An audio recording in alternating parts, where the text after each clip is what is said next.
Yo, people, welcome back to another episode of Peckham Reds. I'm Nate. I'm Len. And yeah, man, more the same. Might as well just get straight into it as we usually do. No, before we start, big up everyone that was locked into our Europa League watch-alongs. Oh yeah, big up. We appreciate all the love and support. Yeah, man, and off to the final. Big up Gametime. Yeah, big up Hoopers XI as well. Yeah, big up Hoopers 11. They proper, man. Proper stuff. Man. So yeah, let's talk about. Well, you want to talk about the West Ham game? Yeah, we might as well just get straight into it. Yeah. Going into the game, I didn't really expect much, so I won't sit here and act like I'm pissed off or I'm disappointed. It's more of the same, innit? Like, especially from the high of Thursday. Like, I knew they was going to disappoint us. Yeah. I hoped they would prove me wrong, obviously, but he fielded quite a strong team, which I was surprised about. Yeah. And they still played. I get it. They know that their season in the Premier League is done. However, bro, these are the games where you get your reps in. Start patterns of play, like intensity, like show some fight. But Højlund is not a real person as well. I can't believe for the first time ever he had more than 2 shots. He had 5 shots. Yeah. Arguably, 3 of them should have ended up in the back. Ariola was making good saves though. He was. Yeah. However, as a striker, bag your dinner. Yeah, man. Yeah. Come on. Yeah. Like, all the other strikers, world-class strikers, score that. Goals, Kane lifts it over the keeper. Yeah. Like, he does something. The one where he was on the right and he took a shot and Ariola saved it with his foot. No, that's the first one. I'm talking about the one later in the game. Free kick came over. Højlund's on the left side. Oh, left foot, and the keeper and Ariola saved it. Mad. Pumped away. If you lift it into the roof of the net, the goalkeeper can't do. Lift into the roof of the net. Yeah. Like, these are finishes that you should. His finish selection is poor. Okay. The chance you were speaking about before, again. To be fair, that was a good save from the keeper. The keeper anticipated well, but when you watch the replay and you look at the shot, even if the keeper didn't really come rushing out like that, would it have really troubled him? Yeah, I doubt it. I agree. Overall, yeah, man, it's just more the same shit. Like, no intensity, no fight. Just get the season over. What I noticed though, one thing I didn't like is the strong fielded team, because we've got an injury out of it now in Len Euro. Hopefully it's not that serious, but as in the way he played in the second leg of that semi-final made me feel like he has to play in the final. He's ready. I hear you. He's probably been our best defender this year. Yeah, exactly. But again, you can't really fault him for starting Euro. Does that make sense? Like, I mean, I feel like it's a nothing game. We're not going to get relegated. We're not going to get promotion. No, but the normal channels. Again, there's 10 games. There's 10 games left. Like, I'm assuming he's fielding his best team. 10 games? How many games? I mean, there's 10 games. There's 10 days till the final. I'm assuming he's fielding his best team, or he's trying to figure out what's his best team. We only got a couple Premier League games. Our last game's even after the final, so it was a bit... I think our next game is Chelsea. Our last game before the final was Chelsea. Yeah, and then after that we got Aston Villa. Yeah, but Aston Villa's after the final. Yeah, after the final, So it's like, he has 2 games to figure out who he can start, who his best team is. Obviously, it's unfortunate that Lenny Euro picked up an injury. Hopefully, it's nothing serious, but it's just football, bro. Like, he could have not played and picked up an injury in training. Yeah. We've seen it happen before, so it's just one of those things. Obviously, like I said, hopefully he's all right, but... I want to touch on something as well. In that game, Aaron Wan-Bissaka got an assist. Now, at the start, he can kiss his teeth all he likes. Listen, at the start, I was saying that we shouldn't have sold him. I'm not sure how much of an improvement Mazraoui was on Aaron Wan-Bissaka. Now, I looked at the stats. I've checked their stats here. If you look at goal contributions, Aaron Wan-Bissaka has 6 now, including the assist against Man United, and I think he might have done something against us in the reverse fixture as well. Mazraoui, total goal contributions for an attacking right back, 1. But Mazraoui Explain that to me. No, Mazraoui, nobody's ever said Mazraoui's an attacking right back. We said he's technically... I've got clips of you saying that. No, you haven't. I'm going to pull them up. Pull the clips up. Yeah, I will do. You haven't. You've got clips of me saying technically he is a better footballer, which is still the case. Technically, he is better. I don't know about that. But he is better technically I don't know. Because a technically better footballer would be putting up better numbers. No, that's my personal opinion. Okay, cool. Mazraoui's pulling the ball into the box for who? Højlund. Yeah, to be Okay, fair. that's what I'm saying. Everything's subjective the to the only team. argument. No, that's not my only argument. Hold on, let me land. Okay, go on. Everything's subjective to the team they play in, and cool. Aaron Wan-Bissaka has been playing as a left back or left back and right back. He's been both sides. Yeah. He's been both sides. Obviously, which we didn't see at United, and obviously big him up for the progression he's shown and since he's gone to adaptation West as Ham well, yeah. because he looks very good on either side. But bro, Mazraoui's been playing majority of the season. Mazraoui's been playing on as the free in a free. Like he hasn't been playing out on the flanks where he has opportunities to create goals and assists. So I hear it. They're both still fullbacks, but bro, Mazraoui's playing totally different positions. If you want to compare Aaron Wan-Bissaka to somebody. Compare him to Dalot. It sounds a bit mad, but they're playing similar positions. If you actually deep it, one of them's a right back, one of them's a right wing back. Obviously, we don't get fooled by what it says on paper. We know that Ahmad's actually a right winger who's been so cool. The stats might be lopsided in terms of attacking contributions. Like we totally get that, but you can't come and now say because Aaron Wan-Bissaka has contributed 6 goals this season and Mazraoui has 1. You say? Yes, one assist. He has one. He has 1 assist. Like, at least Aaron Wan-Bissaka got 2 goals. Alright, cool. I understand that, but when you check their defensive numbers, they're quite similar. Yeah. So wouldn't cool. So let me ask you this then. Okay, no, finish your point. I'll ask you my question. Go on. When you see their defensive numbers, they're quite similar. Obviously, the things we know Aaron Wan-Bissaka was good at, interceptions and all of these things, like he's probably the best in the league, and we've seen that. However, Mazraoui's numbers in terms of interceptions and blocks ain't too far off. When it comes to aerial duels and all of these things, I believe Wan-Bissaka's won 23 aerial duels this season compared to Mazraoui's 49. So there is a big difference in aspects. Yeah. Even take away from forget the stats for a second. Obviously, we've seen moments where Mazraoui's had the bozo gene, but overall, his positioning is good. His awareness is good. He's calm under pressure. Some of these things we can't say of Wan-Bissaka at United. Cool, at West Ham he's progressed. The pressure is probably not as high as it was at United. Yeah. This is different, and we've got so much evidence. Look at Anthony. Look at Rashford. When players leave United, the pressure is lifted off them, so they can go and perform to the best of their ability or to a better level than they was previously. Because, if they don't win every game, no one, the fans might make noise for a day, but it's not going to be a front and back page news the whole week. I've got a question for you then. Seeing how the season's gone, would you have signed Mazraoui and sold that? Not Dalot. Would you have sold Aaron Wan-Bissaka? Seeing how I would have sold Dalot and kept Aaron Wan-Bissaka. And you wouldn't have bought Mazraoui. No, and I would have bought Mazraoui. Fair enough. The balance work, and Mazraoui is adaptable, bro. He's played on both sides. He played as a 10. He's technical. No, you know that played as a 10. No, I hear you. It was one game in it, and it wasn't really. But I'm not saying that to say you can put him in the 10 for 5-6 games and it will ball out. I say that to say his technical ceiling is a lot higher than Wan-Bissaka's. You can never play Wan-Bissaka in the 10, and no matter how short of players you are. I don't know, man. You can't. I've seen him do well in that right pocket. That right side. But we saw it at United. We saw it a lot last season. He's probably done more in that position than Phil Foden has this season. And it's not. That sounds crazy, but when you actually deep it, calm down. No. He's got 6 goal contributions. What's Phil Foden got this season? Bro, I don't know. More than 6 goal contributions, bro. I can check that right now. He had a slow start to the season, but bro, he's Phil Foden.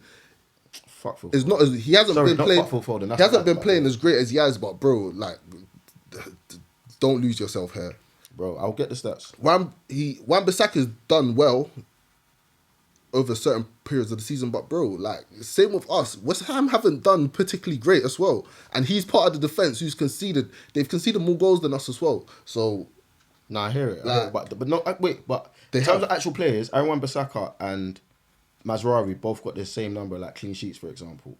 So, no, I understand that, but I'm speaking on a level where we both watch them play. How many times do we see Aaron Wan-Bissaka losing aerial duels, especially on the back post where it mattered? You don't have nothing to say about Foden, Wan-Bissaka? You don't have nothing to say about Foden? I was about to get to it. Yeah, go on. Aaron Wan-Bissaka, 6 goal contributions, as a defender. Phil Foden, 9 as a midfielder. Okay, but it doesn't matter, bro. Is that not concerning to you? No, he hasn't had the best of seasons. We know that, but bro, next year is not going to be the case. Like, bro, this agenda against Phil Foden like needs to stop. It's not an agenda. It is an agenda. Because people are saying he's the best thing since Gaza, and I couldn't believe he's not. they were saying it, He's bro. not, and it's like, bro, no, he's not. But he hadn't shown enough. I'm not saying he's not a very good player, but he hadn't shown enough. When you show it for country and club, then I hear it. But he was only showing it for club. But a lot of players don't. And a lot of players don't. A lot of players you probably rate don't. Like who? Bro, anytime I rate a player, for instance, yeah, Saka, I said Saka might be the greatest young player out of that whole Saka, Foden, Greenwood.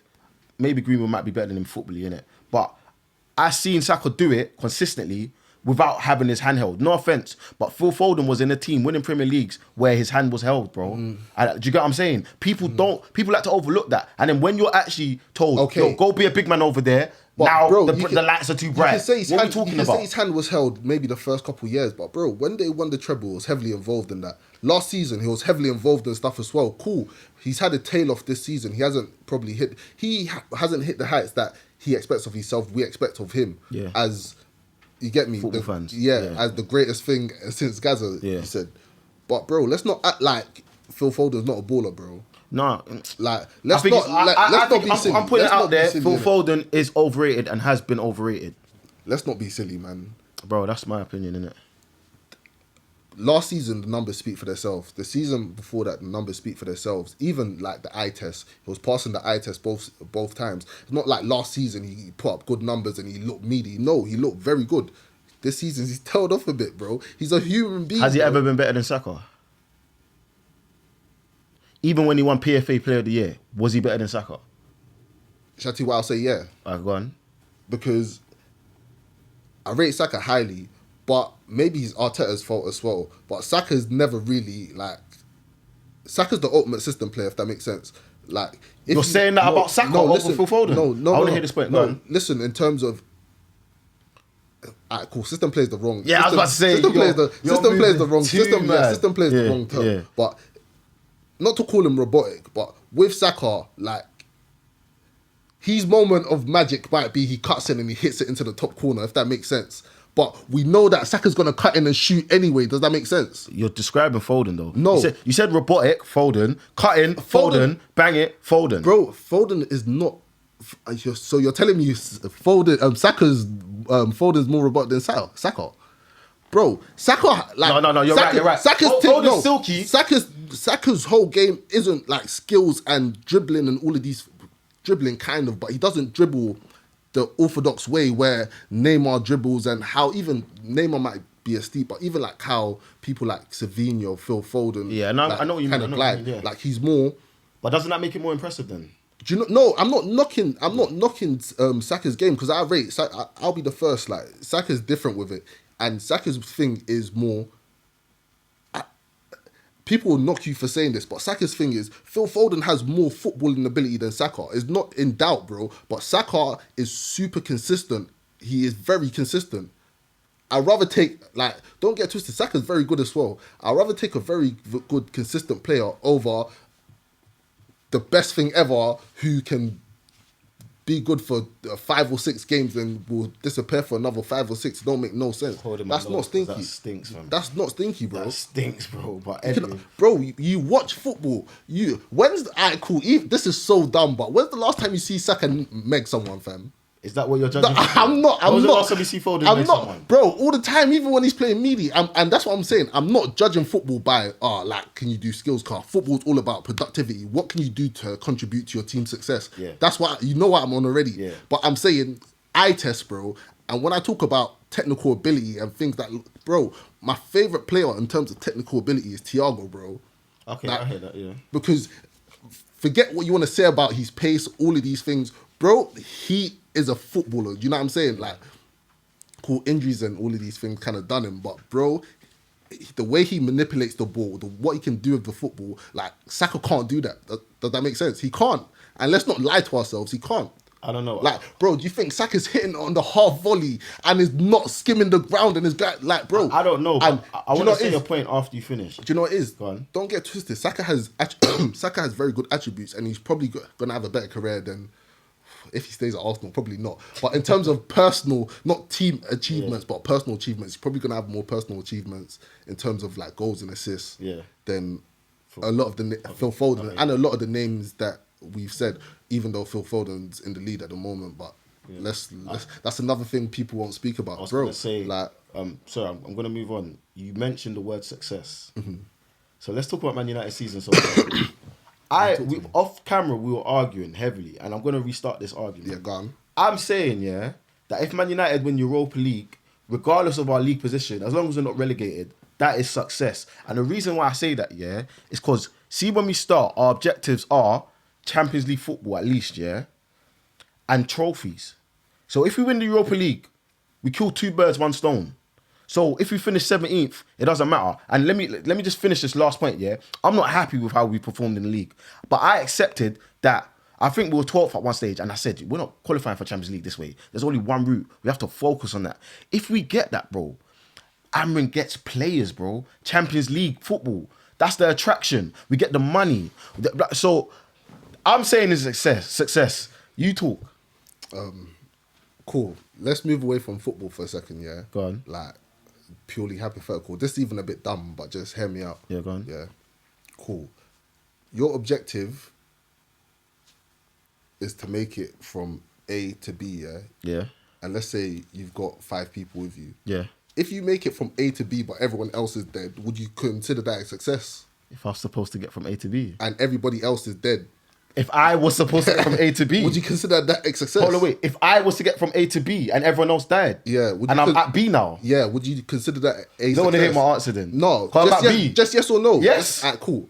And now let me say this: you've reached your objective, but it wasn't a success, bro. Like there's factors along your journey that caused it to derail. Just because you've reached your objective at the end, cool. I'm not taking anything away from the fact that our ultimate objectives are to qualify for the Champions League and to win trophies. Yes, but brother, there's no way in hell that you can call losing 17 Premier League games in one season a success. It doesn't matter what you win. The only trophy that can erase anything in a Premier League season like this is a Champions League, and even that,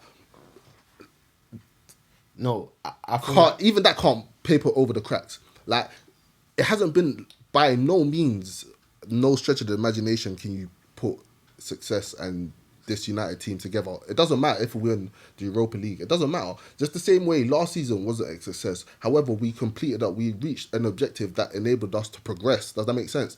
Hopefully, we win the cup and it allows us to progress. But it hasn't been a successful season, bro. I disagree. You can't call this success, bro. I'll tell you. I'll continue my point. Yeah. All right. Cool. So when we signed Amarim, it was November, basically mid-season, October even. Yeah. When he started in November, I think though. Right? Yeah. It came through in November. Yeah. Now, he wanted a pre-season. Remember, he was trying to argue that he should come at the end of the season, and that man said, "No, you come now, or we give the job to someone else." So he had to get to the job, and he wasn't ready. Anyway, cool. He's inherited a squad that we can see he doesn't like. He ain't had a summer transfer window. There's so many things that haven't happened for him. I'm saying until we get to that point, we can't really judge him as a manager, yeah. But what we can do is if he gets us that trophy and we're in Champions League football, how is that not a success? No, but listen, he's lost so many games. And also one more thing, he said we need to suffer. I don't mind being 17th this season. And if we're 17th this season and win Europa League, that's one of my favourite seasons ever. I promise you, because it will hurt so many people that we were that low and we still won a trophy, a European trophy that not every club has got, and we're in the Champions League. Bro, and this is why our clubs in the, give me that. This is why our give me clubs that. in the mud, bro. No, because after this season, no. The basis of anything is structure. Yeah. The basis of anything is structure. I'm not judging Amarim. I'm not Amarim out. I hear what you're saying. Yeah, pre-season. Hopefully, we achieve our objectives to enable him to have the best transfer market possible. Cool. I understand all of that. My thing isn't about Amarim. Like, it's about the football. It's about how we've played since then. Because there's only so much Amarim can do. He can set you up perfectly. But at the end of the day, if you want to get on the pitch and run, Yeah. People are going to run past you and they're going to score in it. Yeah. Like, there's only so much the manager can do. But yeah, if we win the Europa League, I don't think we can call it a success because, one, again, 17 losses in the league. Could be 19. Could be, yeah. That's half of our game. Yeah, it could be 19 by the time the season's done. Yeah. We haven't shown, we've shown glimpses and flashes of football, but you can't really, we don't know what to expect when they turn up. If it was a thing where they was trying super hard and they're playing well, but we just can't get over the point, you could say, all right, cool, this and this needs to change, and next season, we know where to move on from. I say the main reason why I would say this season can't be classified as a success, regardless of whether we win the league or not, is because we don't know where we are going into next season. Where do we build? Like, what position do we say, if we get this and this, we'll look better? Do you get me? We know we need a striker, but we need a midfielder as well, but we need a few defenders, but we need the whole team needs surgery. There's not, cool, for example, Arsenal, they can say, regardless of however much we want to clown them for finishing second and getting beaten in the semi-final, they've made signs of progression. They've got to a semi-final. Hear me out, cause I'm listening. They've got to a semi-final, which is further than we've seen them get to since 2006, innit? So they've made progress. They finished second again. Well, hopefully they finish second again. Second three times in 3 years. Repeat. Yeah, isn't the worst, innit? Like, other teams will hope to finish that high, innit? But the main thing is, regardless of whatever you want to say about them bottling it and all of these things, we can tell that they're a striker away from actually being a serious team again. It's true. Regardless of however much you want to make, and like, bro, let's speak football, not biasness, innit? They're really and truly, if they signed a proper striker, I'm not talking Gabriel Jesus, Kai Havertz type striker, I'm talking about a Harry Kane type striker. They probably would have won the league, bro. Or been closer. I love talking about Arsenal. It's probably, yeah. It's always maybe. It's always this and that. But let's not stray from the points, don't it? Like, let's not get too far into the banter, because they laugh. Like, we laugh at them every day. They're probably laughing at themselves. Like, it's fine. But again, they might need a striker and another midfielder, and they win things, and we can't laugh at them no more. However, our thing's different. We need so much more. Are we gonna get all of that? If we win the Europa League, no. But even if we win the Champions League football, no. But even if who we do, knows? That's my point. Even if we do, there's only you're not gonna sign 10, 11 players in one window. I don't think we need to sign 10 or 11. No, players. but we probably do, bro. I feel like, cool. I'm talking about outgoings as well, not people just staying there and you sign. I get your point. It's probably not gonna happen. So this is a 2-3 year thing. I agree with you on that. However, yeah, Champions League football, we sign a few good players, yeah, great players, in fact, yeah. We get a pre-season with Amran so he can actually implement what he wants. I think next season, we're definitely not finishing below 8th. That's what I'm saying. That's what I'm There you go, boys, ladies and gentlemen. A man said we're not finishing below 8th. Next season, if we get Champions League football. No. Again, if we get Champions League football, we're not finishing below 8th. Bro. No way. No way. I've said it. And that's why you can call this season a success. Yes. Because next season, your objectives are to not finish below 8th. I mean, if we're talking about rebuilding, it's going to take 2-3 years, then yes, I don't want to finish below 8th. No, it's going to take 2-3 years to completely overhaul the players we have now. However, I don't do you think we're going to finish next season then? Bro, we shouldn't finish any lower than 5th. Yeah, no, that's what I hope lower than not, 5th, but I'm saying, no. I'm now being a realistic guy here. No, because I said, but we're not below 8th. I'm not going to be deluded and say we finished 17th this season, but we're going to finish 5th next season. I can't see that. Bro, I hope so, though. No, but this season is an anomaly. We might do. This season is an anomaly, bro. Like, we're never ever gonna finish 17th in and around this 16th, 17th. Yeah, we're never gonna finish in and around this position again. How long have you been watching football? Have you seen us? The lowest I've ever seen us finish was 8th, bro. That was last season. Yeah. For as bad as we've been for 10 years. Like, we're not other club. Like, Arsenal finished 8th a few years running. Like, cool. 17th kind of blows 16th or 17th kind of blows all of that out the water. Yeah. But You guys are used to this, and you wasn't even winning trophies when you was finishing in these positions anyway. And that's why I say... But it can't... No, but Nate, this is where... Arsenal, Mac, let me ask you a question, yeah? Mac is the person behind the camera, by the way, guys. Sick person. Would you rather finish second, no trophy, or finish potentially 16th and get Europa League? Bear in mind, Arsenal have never won a European trophy. Which one's more of a success to you? No, but let him answer. Which one's more of a success to you? Trophy, I guess. There we go. That's starving. Success. No, thank you. No, there we that's go. not success. There we go. Why them men are starving. They haven't won nothing, bro. They need something to. You get me? They haven't won nothing. I won a trophy last year. Like a trophy's not gonna three trophies in 3 seasons. And this is it's not great, but if you get in Champions League football, that success. My last point before I wrap it up in it, because we're turning into them, man, innit? Bro, we are in different places. Trophies, as much as trophies are nice and we can say, yeah, we've won a trophy and you haven't won nothing, bro, trophies at this point in time don't quantify our success, bro. For Arsenal, it kind of does, because they've done the good football. They've signed the players they need to sign. Like, they're moving in the right direction. So the only thing left for them is a trophy for them to have proof on the record books that, okay, all of this wasn't in vain. Does that make sense?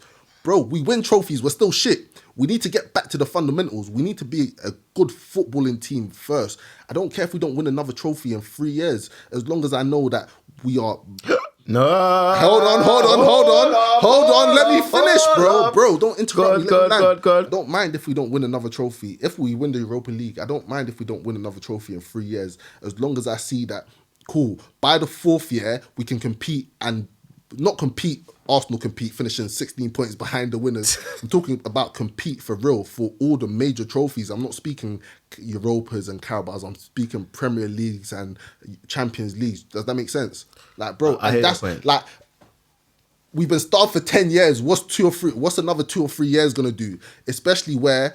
But if you tell a man in jail, you've been in jail for 10 years, what's another 2 or 3 years gonna do, bro? That's different, but again, like, bro, stop doing that. Everything is about perspective and context. Bro, I'm telling you, bro. That's different perspective and context. I want a Premier the next two years. But that's not gonna happen, bro. It might happen I want it to happen as well. In fairy tale land, like, I want it to happen. But realistically, it probably won't. And I'm okay with that as long as I see signs of progression. And that's where these men are.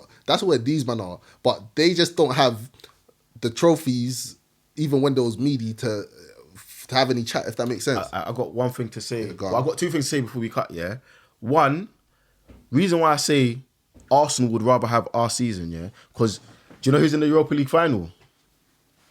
No, us and Tottenham, I hear that, but... So Arsenal essentially choosing between chlamydia and gonorrhea. That's one, yeah?